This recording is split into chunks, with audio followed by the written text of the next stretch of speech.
Xin mến chào quý khán thính giả đã đến với kênh Lúa Vàng. Trong chuyên mục đọc truyện đêm khuya đêm nay, chúng tôi xin gửi đến quý vị truyện ngắn Vợ chồng hiếm muộn của tác giả Lý Hải Bắc. Chúc quý vị có thời gian nghe truyện vui vẻ. Đừng quên nhấn đăng ký và bình luận dưới video để ủng hộ Lúa Vàng quý vị nhé. Còn bây giờ qua giọng đọc Thu Hà, xin mời quý vị chúng ta cùng thưởng thức.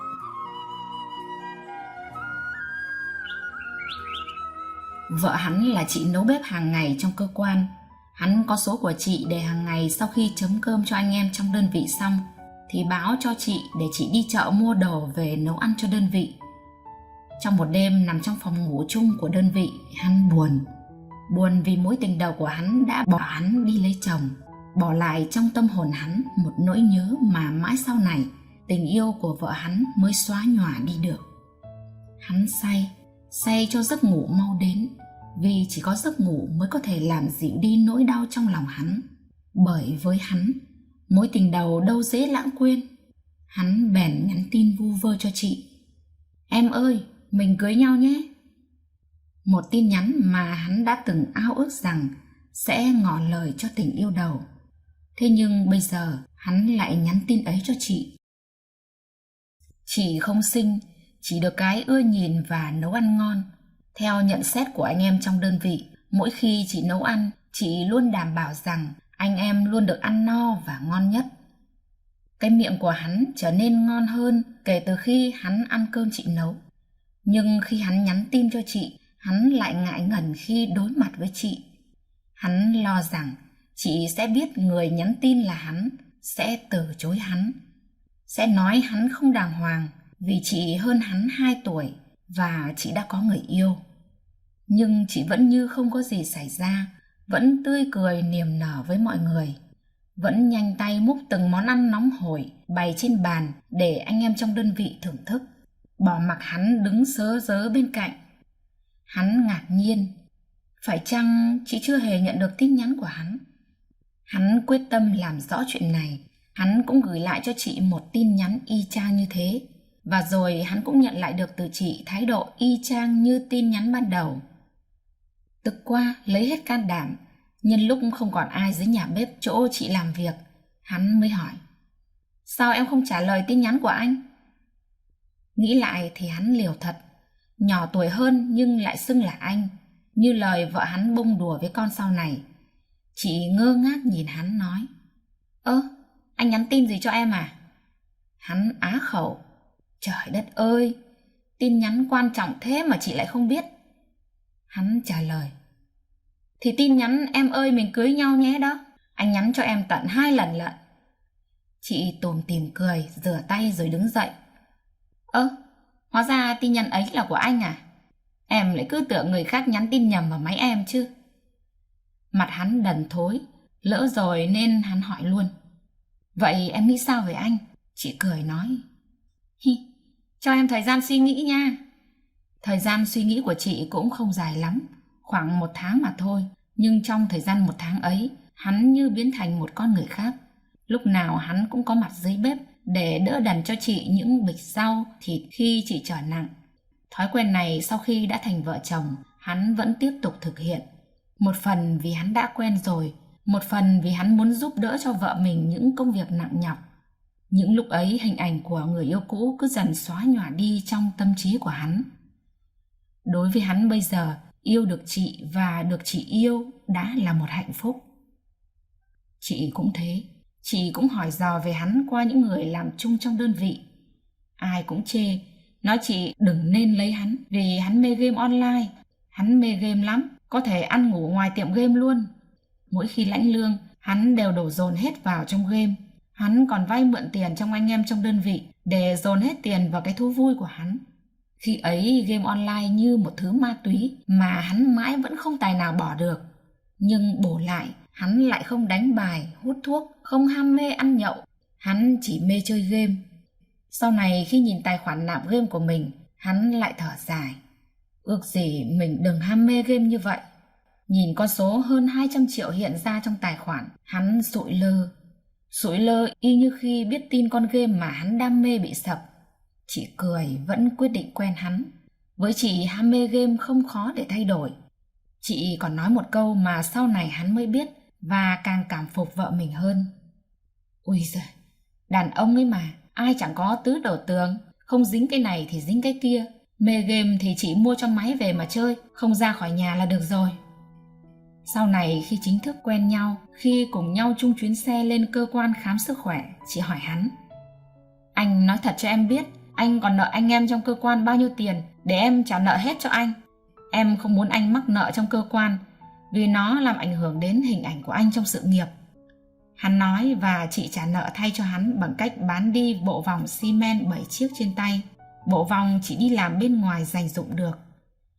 Nhìn cánh tay của chị trơ trụi vì mất đi bộ vòng vàng, hắn cảm động lắm.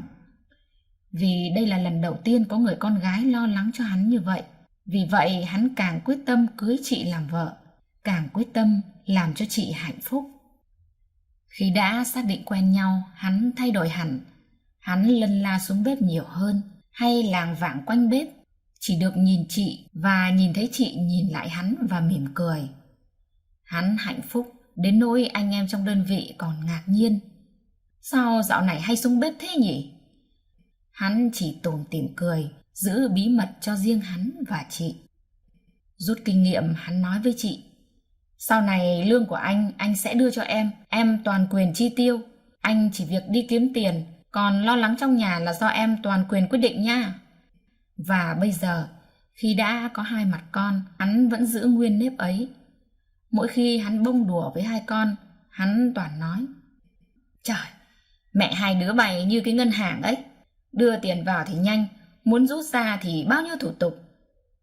Yêu được chị, hắn rút hết tâm cam, nhưng tình cảm của chị yêu hắn vẫn chưa hiểu rõ được. Có hôm chị buồn nhắn tin cho hắn: khi em buồn, anh đang ở đâu? Đọc được tin nhắn ấy, trái tim hắn như bị ai bóp nghẹt đau đớn. Hắn hốt hoảng gọi điện cho chị chỉ nói: khi nào gặp anh, em sẽ nói lý do. Mẹ ơi, hắn phóng như bay xuống chỗ chị hẹn gặp, vì chị vẫn chưa cho hắn biết nhà của mình. Cái quán cà phê ấy mà mỗi lần đi ngang, hắn đều chỉ vào và nói với vợ: em nhớ cái quán này không? Anh thì nhớ kỹ lắm nhá. Quãng đường mà bình thường hắn xuống thăm chị mất hết 45 phút, thì hôm đó hắn chạy chỉ mất 25 phút. Hắn bay mà, hắn muốn bay đến gặp chị ngay để hỏi lý do là gì. Hắn sợ mất chị. Thế mà khi gặp hắn, đối diện với khuôn mặt tái mét vì lo lắng của hắn và cả những nguy hiểm mà hắn đối diện trên đường đến gặp chị, nhưng cũng không cho chị biết, chị cười, nụ cười rất tươi, tươi như cái lý do mà chị nói cho hắn nghe. Em đi làm giấy tờ mà bên phường hành em quá trời, em buồn và bực mình nên nhắn tin cho anh. Ôi mẹ ơi, hắn muốn xỉu. Chị khóc thực sự. Khi đã quen nhau lâu hơn, chị cho hắn trở về để biết nhà, nhưng chưa cho vào nhà để ra mắt bố mẹ. Khi ấy trong thâm tâm, hắn cứ nghĩ gia đình chị khá giả, vì mỗi ngày hắn và anh em trong đơn vị đều thấy chị đổi xe đều đều. Sau này hắn mới biết, xe nào rảnh thì chị lấy đi, toàn xe của anh chị, chứ chị chưa có xe riêng. Nên khi hắn được chị chỉ cho căn nhà cấp 4, kế bên một căn nhà lầu 3 tầng, hắn buộc miệng: đây là nhà em hả? Nói thật, hắn chẳng nghĩ đó là nhà, vì trước cửa nhà chị, mẹ của chị còn xếp một đống củi bà đi nhặt quanh xóm về, nên hắn cứ nghĩ đó là chỗ để củi mà thôi. Nên khi nghe hắn nói vậy, chị tưởng hắn khinh nhà chị nghèo, nên chị nói: anh khinh nhà em nghèo như cái ổ chuột chứ gì.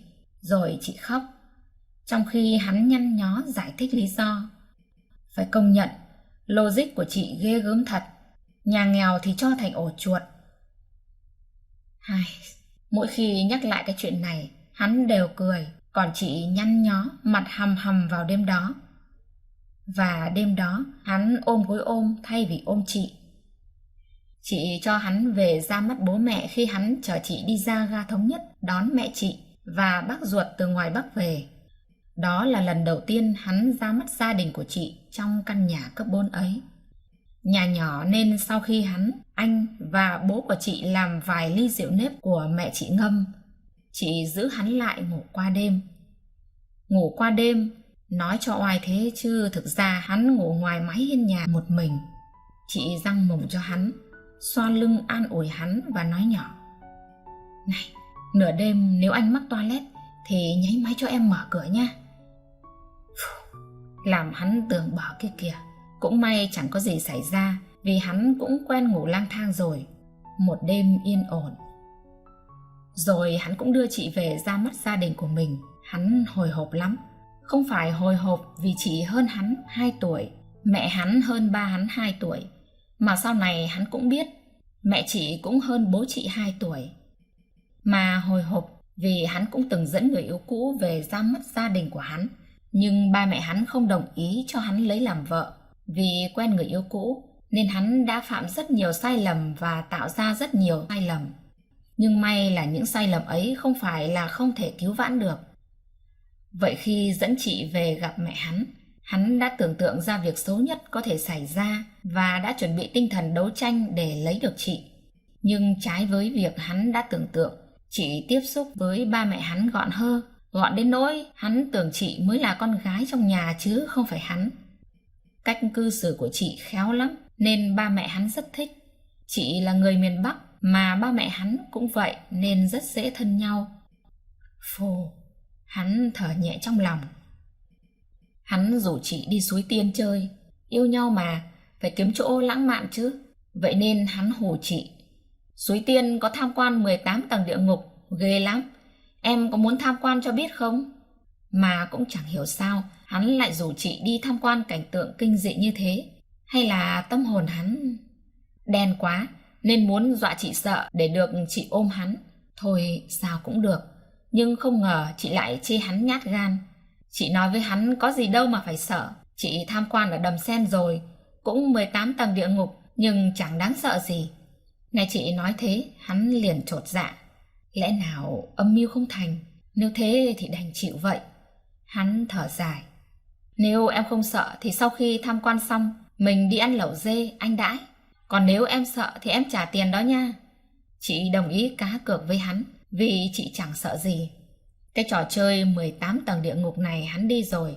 Đi vào hôm Tết đông người nên hắn cũng cảm thấy nó không đáng sợ lắm. Nhưng hôm nay khi hắn dẫn đi tham quan thì quái lạ, vắng hoe. Cả khu chỉ có hắn và chị tham quan trò chơi rụng tim này. Hắn run chứ, cũng sợ. Nhưng có chị kế bên chắc cũng đỡ. Ai dè chị còn sợ hơn hắn. Chị sợ giật bắn người khi nghe tiếng thét phát ra từ loa trong hầm, nhằm hù dọa khách tham quan. Đến khi chị cùng hắn tới miệng hầm chuẩn bị tham quan, chị níu tay hắn và nói: "Anh, đi ăn lẩu dê em đãi." Và chị không dám bước vào tham quan, mà bước thẳng ra ngoài để tránh xa nơi đáng sợ này. Mặc cho 2 vé tham quan đã trên tay hắn, kèm theo nụ cười chiến thắng trên miệng. Khi ra ghế đá ngồi, chị mới nói cho hắn biết 18 tầng địa ngục tại Đầm Sen chỉ là dùng mô hình dựng trong lồng kính, có chiếu sáng nên không có cảm giác kinh dị như ở đây. Vậy mà hắn cứ tưởng chị gan. Công nhận cây lẩu dê hôm ấy ngon thật.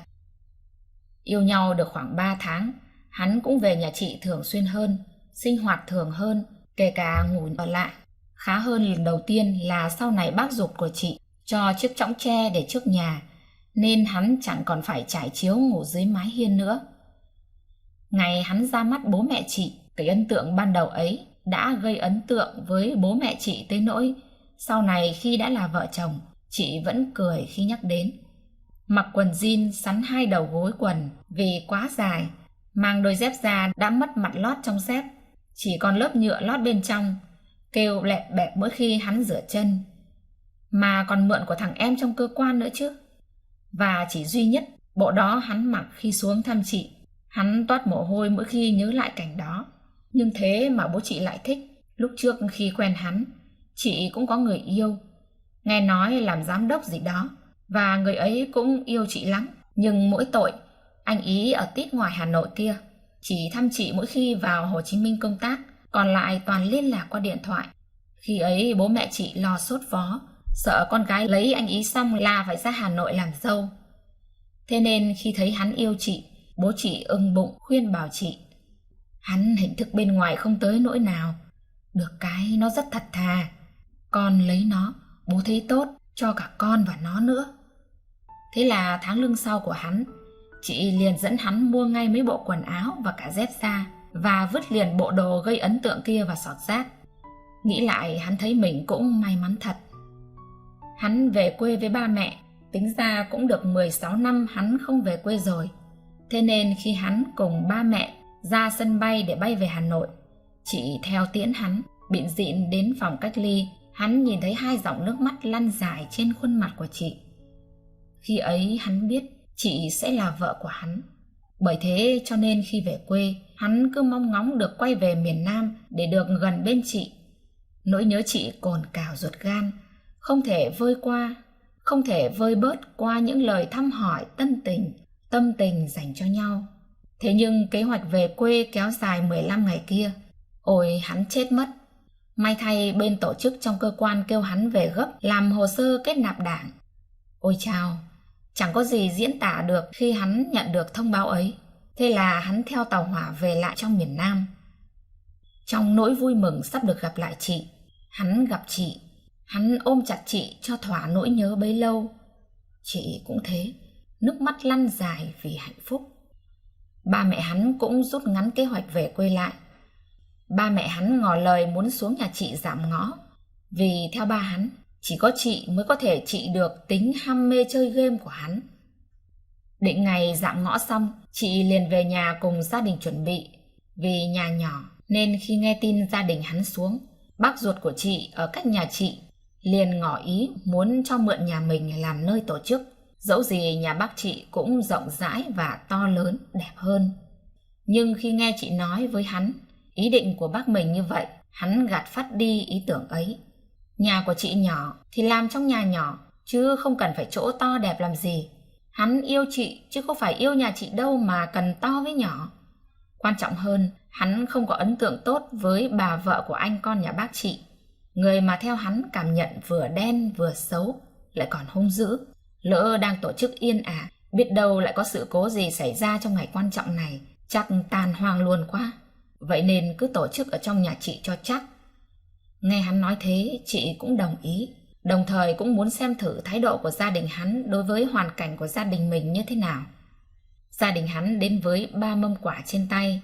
Ba mẹ chị vừa ý hắn, ba mẹ hắn vừa ý chị, nên cả hai gia đình đều đồng ý cho 2 con của mình thành vợ chồng. Khỏi nói, hắn và chị vui mừng thế nào, và cũng chính thức xưng hô ba mẹ, bố mẹ với nhau. Chưa hết, sau đám dạm ngõ, bố chị xem ngày và bảo ngày 9 tháng 5 là ngày đẹp để tiến hành lễ cưới. Bố chị là cán bộ công an đã về hưu mà biết xem bói, xem ngày. Lạ nhỉ. Tính đến ngày đó thì hắn và chị có khoảng 1 tháng nữa để chuẩn bị thôi. Chà má ơi, hắn và chị quay cuồng trong đủ thứ công việc chuẩn bị cho ngày quan trọng nhất của cuộc đời mình. Nào là chọn tiệm áo cưới, thử đồ, chụp ảnh cưới, đặt nhà hàng, thiệp cưới, đi mời, đủ thứ công việc. Mà hắn khi ấy đang trong đội hình tập luyện tham dự diễu binh, thi điều lệnh, võ thuật, nên phần lớn thời gian chị là người chuẩn bị, xong thì kêu hắn tới để thực hiện thôi. Tới tận bây giờ, mỗi khi nghĩ lại quãng thời gian ấy, hắn với chị đều chẳng hiểu sao lại có thể thực hiện được một khối lượng công việc nhiều đến như vậy. Phải chăng sức mạnh của tình yêu? Quyết định tổ chức đồng ý cho hắn cưới chị, cuối cùng cũng về kịp trước khi diễn ra đám cưới. Cục đá trong tim hắn cuối cùng cũng được nhấc đi. Phù. Tin hắn cưới chị gây chấn động cả cơ quan. Đến nỗi khi nghe hắn nói vợ hắn là chị, anh em ai cũng chạy xuống nhà bếp hỏi chị. Chị cười trả lời e thẹn. Xinh thế. Anh em nghe thấy chị nói vậy, tối hôm ấy mua đồ làm tiệc chia tay cuộc đời độc thân của hắn. Ôi, mệt nhưng vui lắm. Ngày cưới, hắn súng xính trong cái áo vest mà lần đầu tiên trong cuộc đời hắn được mặc. Đêm qua hắn thao thức, hồi hộp không thể nào ngủ được. Hắn nhắn tin cho chị và biết chị cũng vậy. Cả hai động viên nhau, chợp mắt một chút trong sự ồn ào của gia đình. Có người thân ngoài quê vào tham dự đám cưới. Mà có ngủ được đâu, hai mắt cứ mở thao láo chờ mong trời mau sáng. 4 giờ sáng, hắn dậy. Hắn khua hết mọi người trong gia đình cùng dậy với hắn, vì hôm nay hắn cưới chị. Ngày cưới, Nhà trai của hắn đến sớm so với thời gian giờ đẹp được rước dâu. Khi biết tin rằng nhà trai đã đến và đang chờ thời gian hợp mới tiến vào nhà gái, bố chị cho phép nhà trai vào nhà luôn. Sau này khi hỏi thì chị nói rằng bố nói với chị quan trọng là hai con sống với nhau hạnh phúc, chứ không phải quan trọng giờ đẹp. Nghe chị nói mà hắn nể phục bố quá xá à? Chị ra mắt nhà trai, hắn ngẩn ngơ vì chưa bao giờ thấy chị xinh đẹp đến như vậy. Khoảnh khắc hắn và chị trao nhau nhẫn cưới, hắn muốn hét lên rằng: ba mẹ ơi, con có vợ rồi. Nhà hàng, anh em cùng người thân đến để chúc mừng cho hắn và chị. Cả hai dắt tay nhau trong tiếng reo hò của mọi người. Chắc có lẽ đây là quãng thời gian đẹp nhất của hắn và chị, cùng dắt tay nhau tiến vào một chương khác trong cuộc đời. Đó chính là hôn nhân. Cưới nhau xong, chị trở thành một thành viên trong gia đình hắn. Khỏi phải nói, vợ chồng son quấn quýt như thế nào. Chị khéo cư xử yên ổn trong nhà, thân thiết với cô em chưa chồng. Chỉ mỗi tội, vợ chồng hắn không ưa nổi cô người yêu của em trai hắn. Cái thái độ khinh người ấy khiến chị nhớ mãi tới tận bây giờ. Cô người yêu hỏi thăm chị làm lương tháng bao nhiêu.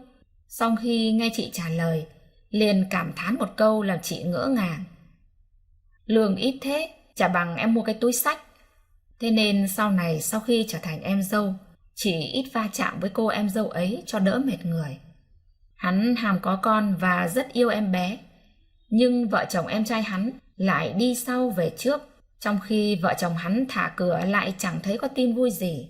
Thấy chị lo lắng, hắn an ủi, bảo chị con cái là của trời cho, có muốn cũng không được. Nhưng chắc chị cũng hiểu việc khao khát có con của hắn.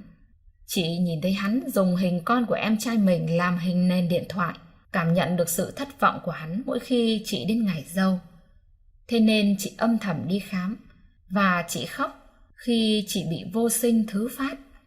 Vô sinh thứ phát không có nghĩa là không chữa trị được, chỉ cần phẫu thuật nội soi là có thể có con tự nhiên bình thường. Thế là vợ chồng hắn khăn gói lên bệnh viện Từ Dũ chữa bệnh cho chị.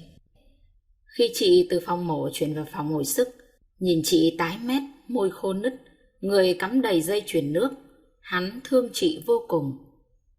Chị chịu tất cả đau đớn này để tìm cho hắn và chị một thiên thần. Nhưng thiên thần ấy giờ nơi đâu? Khi chị khỏe lại, vợ chồng hắn hăm hở tiếp tục quá trình tìm kiếm con. Từ lúc đó chị chăm đi chùa Ngọc Hoàng, vì chùa ấy chỉ được các chị em trong cơ quan cho hay rất linh thiêng về đường con cái. Thế là hắn bất đắc dĩ trở thành tài xế riêng của chị, chở chị đi chùa với niềm thành tâm của mình.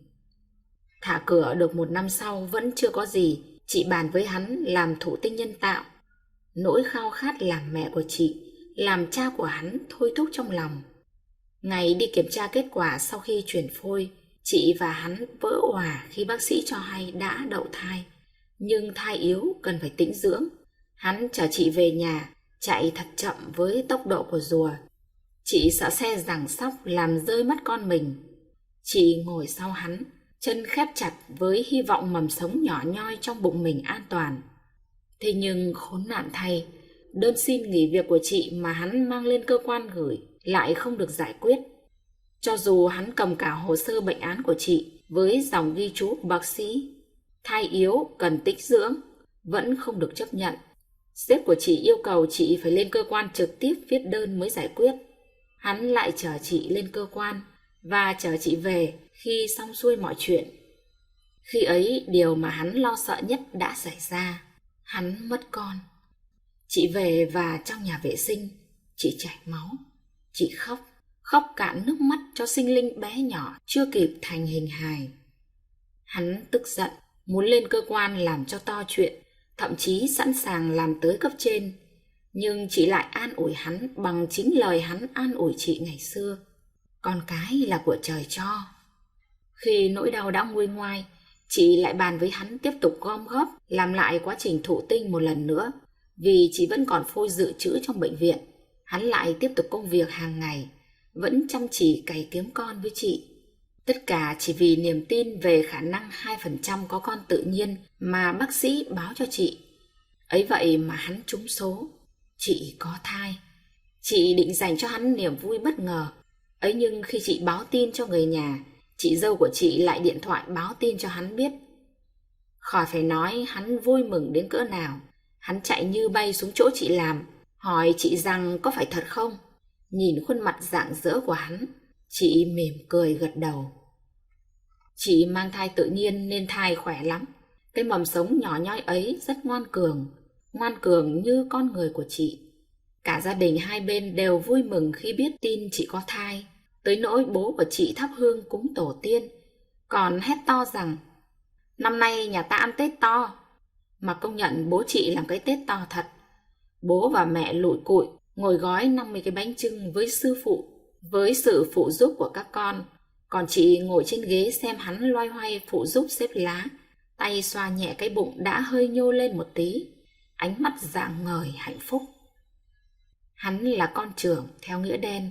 Ở ngoài quê hắn còn là trưởng họ, thế nên hắn có trách nhiệm nặng nề ghê lắm.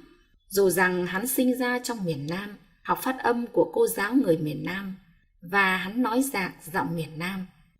Mỗi khi hắn nói nhanh, người ngoài quê chẳng hiểu hắn nói gì. Hắn chở chị đi khám thai khi cái thai được 4 tháng. Bác sĩ nói rằng bé giống ba nó. Không rõ ràng nhưng ai mà chẳng biết. Chị định giấu xem hắn có buồn nếu như chị nói thai là con gái hay không. Nhưng chị quên rằng có được thiên thần nhỏ đã là hạnh phúc đối với hắn. Thế mà hắn nghe lỏng được chị nói chuyện qua điện thoại với người nhà khi đang đứng chờ hắn tới rước. Biết được là con trai, hắn cười suốt trên đường chờ chị về. Hắn trúng độc đắc cặp đội rồi. Chẳng thẹn là con trai của hắn, nghịch như quỷ trong lúc còn nằm trong bụng mẹ như lời mẹ hắn nói. Bé quậy khỏe lắm. Nhiều khi đang nằm trên giường, thằng bé đạp vào bụng mẹ nó mạnh tới nỗi thành bụng gồ lên. Mỗi lần như thế, chị rối rít gọi hắn. Anh ơi, xem con đạp này. Hắn cười phớ lớ, mắng yêu thằng bé, còn đang mải mê quẫy đạp. Cha anh, quậy vừa thôi cho mẹ anh còn nghỉ chứ.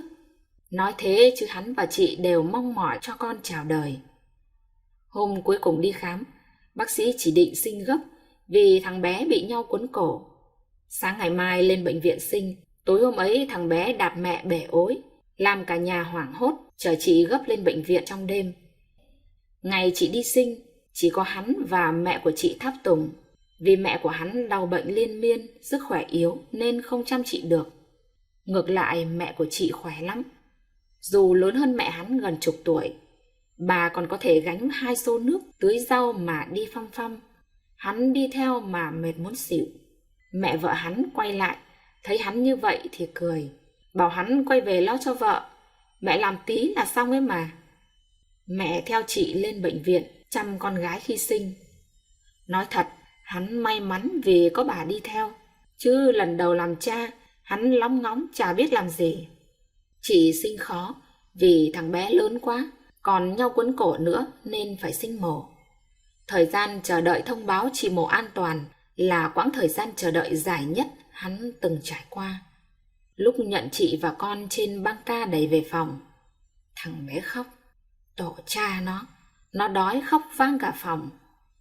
Chị đang đau và mệt sau sinh, nhưng khi nghe con khóc, chị cố gắng nghiêng người cho thằng bé được bố mẹ, được thưởng thức những dòng sữa mẹ ngọt ngào đầu tiên, như chào mừng con yêu đã đến bên mẹ.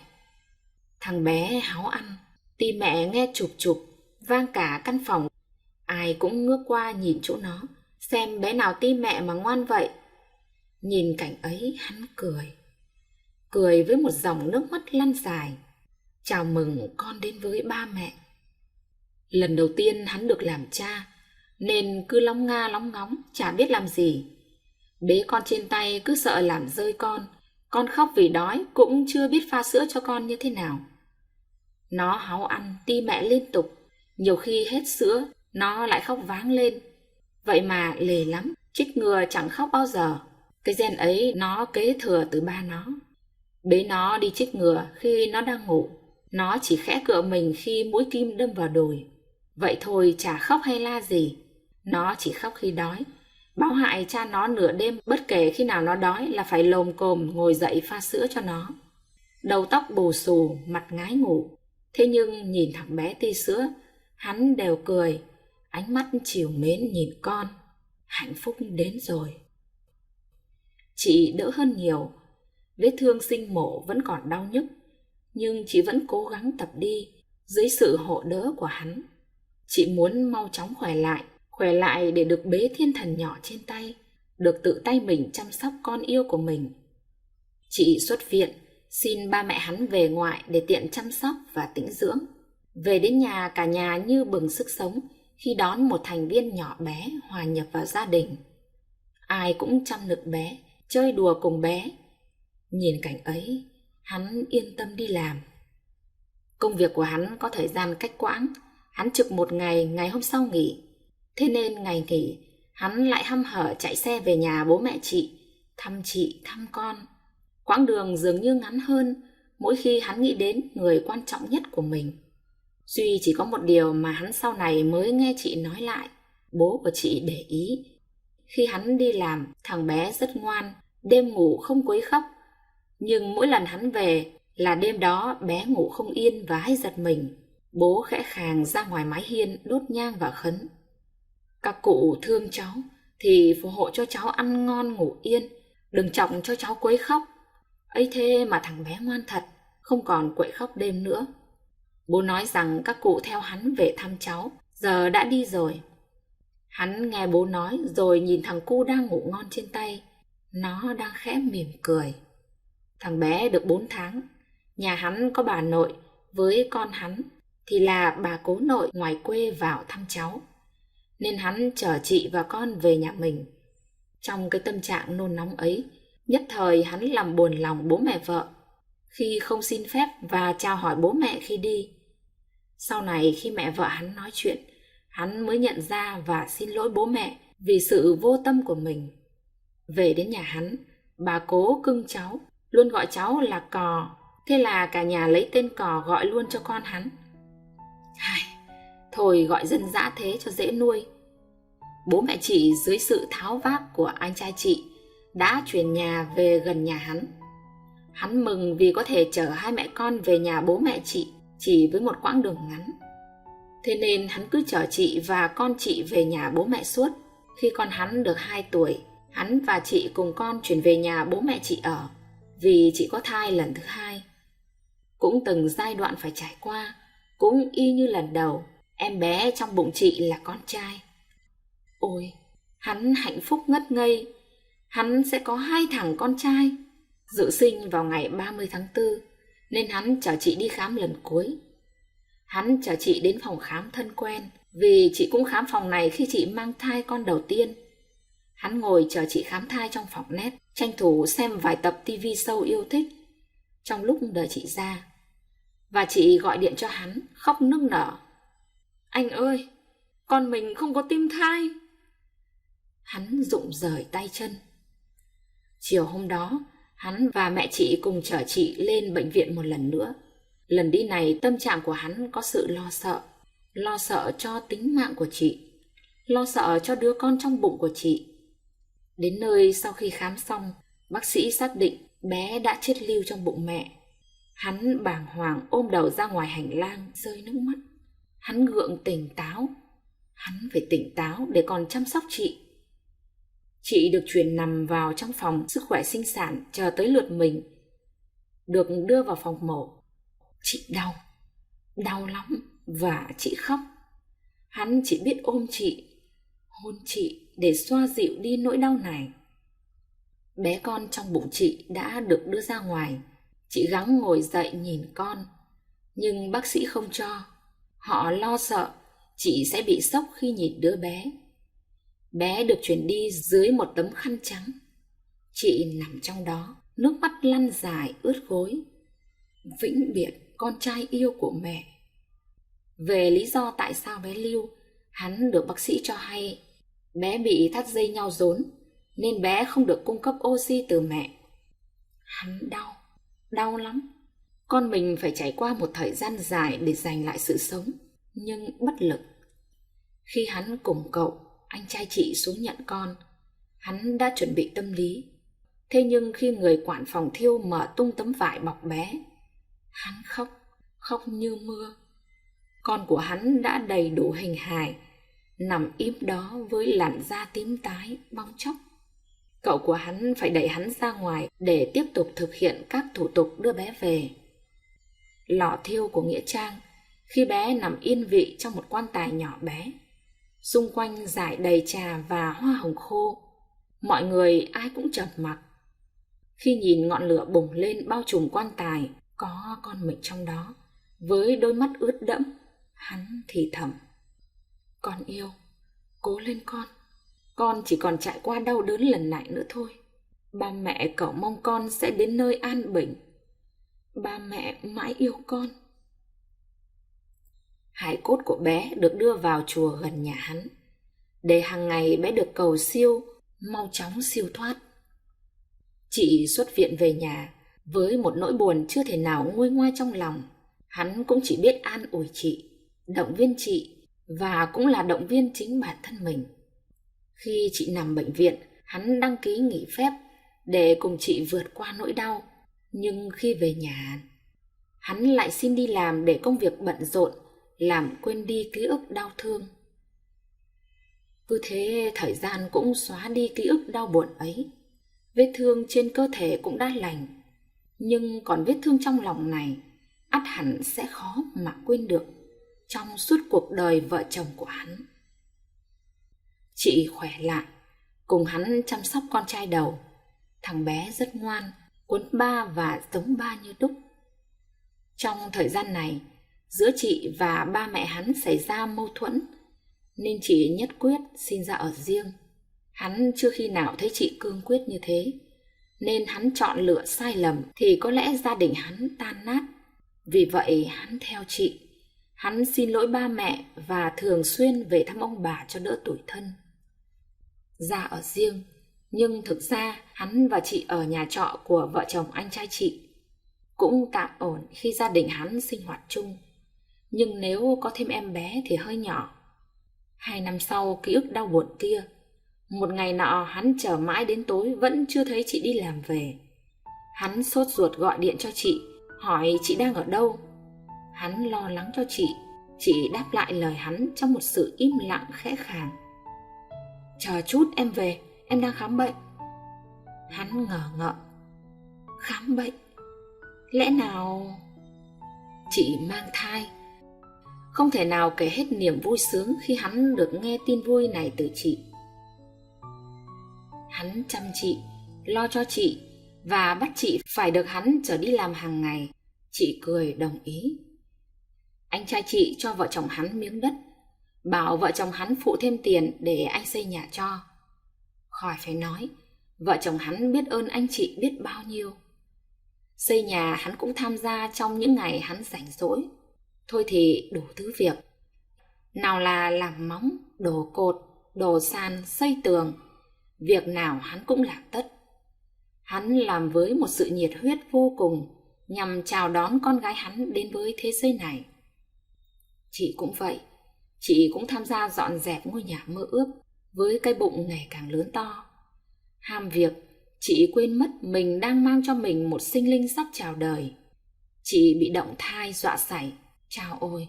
Hắn tức giận, bắt chị phải nằm yên để dưỡng thai. Công việc cứ để hắn làm. Chị cười động viên hắn cố hoàn thành căn nhà của vợ chồng mình. Ngôi nhà hoàn thành trong niềm vui sướng của gia đình chị. Ngửi mùi thơm của nhà mới, hắn biết rằng hạnh phúc sẽ đến với gia đình hắn một lần nữa. Chị bể bối trong lúc đang ngủ, rút kinh nghiệm từ trước. Mọi việc đã chuẩn bị xong xuôi, đồ đạc đã đóng sẵn chờ ngày chị lâm bồn. Chở chị lên bệnh viện cùng với mẹ, hắn lại trải qua quãng thời gian mà hắn nói đùa với chị, đợi chờ là hạnh phúc kia. Từ phòng sinh được đẩy ra ngoài băng ca, chị nói với hắn: "Con gái giống anh cỏ như đúc." Hắn bế con gái trên tay nói thầm: "Chào con gái đến với ba mẹ." Hắn không thể ở lại chăm sóc chị được, vì có lệnh công tác đột xuất 3 ngày. 3 ngày này đối với hắn dài như 3 thế kỷ. Cũng nhờ chị chụp hình rồi gửi ảnh con cho hắn mới vượt qua được nỗi nhớ này. Hết công tác, hắn lên bệnh viện với chị và con gái, lại được chăm sóc những người thân yêu nhất của cuộc đời mình. Ngày về nhà, nhìn ngôi nhà khang trang cùng con trai yêu dấu chạy ra đón ba mẹ và em gái về, hắn ngỡ ngàng như đang trong một giấc mơ có thật. Mãi đến tận sau này, nhìn con trai con gái và chị nằm ngủ say kế bên, hắn vẫn chưa tin rằng đây là sự thật. Hắn mỉm cười hôn từng thành viên trong gia đình và nhìn chị mỉm cười trong giấc ngủ, nụ cười mãn nguyện cho những gì đã trải qua biết bao đau khổ, hạnh phúc, vui buồn, thì bây giờ chị và hắn cũng đã có được một gia đình nhỏ hạnh phúc cho riêng mình.